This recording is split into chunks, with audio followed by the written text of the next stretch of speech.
মাটির শিবলিঙ্গের পুজো করলে মিলবে নানা পুণ্য ফল। মাটি দিয়ে কিভাবে বানাবেন শিবলিঙ্গ?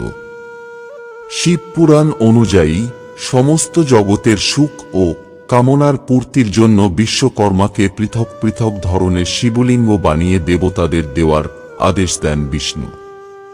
পৃথক পৃথক ধাতু ও রত্ন দিয়ে শিবলিঙ্গ বানান বিশ্বকর্মা।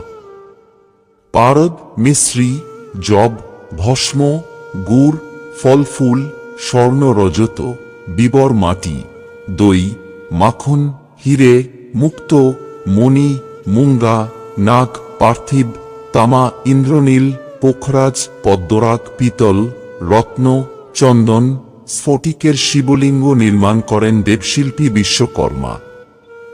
সমস্ত শিবলিঙ্গের পৃথক পৃথক নাম রয়েছে। আবার এগুলির পুজোর ফল এবং প্রভাবও পৃথক হয়। শিবলিঙ্গকে আবার নানা শ্রেণীতে ভাগ করা হয়, যেমন দেবলিঙ্গ, অসুরলিঙ্গ, অর্শলিঙ্গ, পুরাণলিঙ্গ, মনুষ্যলিঙ্গ, স্বয়ম্ভুলিঙ্গ। মাটির শিবলিঙ্গ আসলে পার্থিব শিবলিঙ্গ। নিজে শিবলিঙ্গ তৈরির পদ্ধতি। এর জন্য সর্বপ্রথম শিবলিঙ্গের পুজো করার সংকল্প নিতে হয়।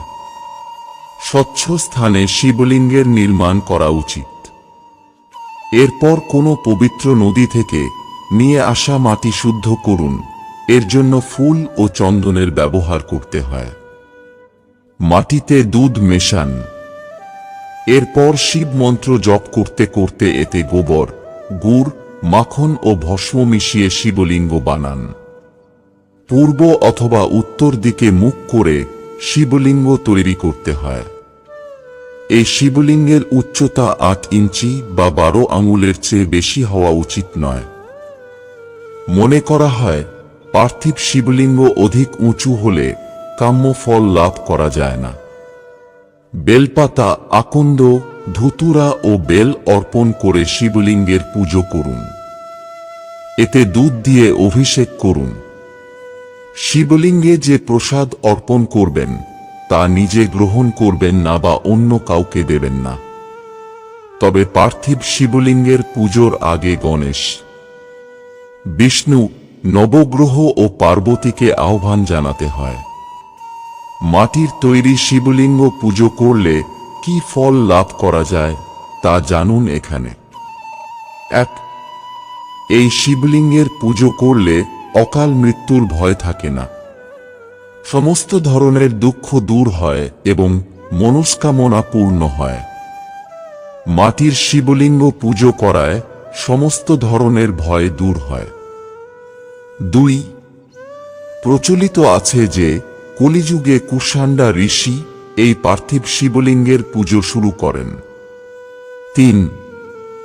শিব মহাপুরাণ অনুযায়ী এই শিবলিঙ্গের পুজো করলে ধন, ধান্য, আরোগ্য ও পুত্র লাভ করা যায়। 4. কলিযুগে মোক্ষ লাভ ও মনস্কামনা পূরণের জন্য মাটির শিবলিঙ্গের পুজো করা উচিত। 5. যে ব্যক্তি মাটির শিবলিঙ্গ বানিয়ে পুজো ও রুদ্রাভিষেক করেন মহাদেব সেই ব্যক্তির মনস্কামনা পূর্ণ করেন। 6. পার্থিব শিবলিঙ্গের পুজোর সময় শিবের যে কোনো মন্ত্র জপ করা উচিত। পুজোয় মহামৃত্যুঞ্জয় মন্ত্র জপ করতে পারেন। এর ফলে যে শুধু অকাল মৃত্যু এড়িয়ে যাওয়া যায় তাই নয়, বরং অসাধ্য রোগে পীড়িত ব্যক্তিও লাভ পেতে পারেন। বন্ধুরা, ভিডিওটি ভালো লাগলে লাইক করুন এবং আমাদের চ্যানেলে নতুন হয়ে থাকলে সাবস্ক্রাইব করুন। ধন্যবাদ। আপনার দিনটি শুভ হোক।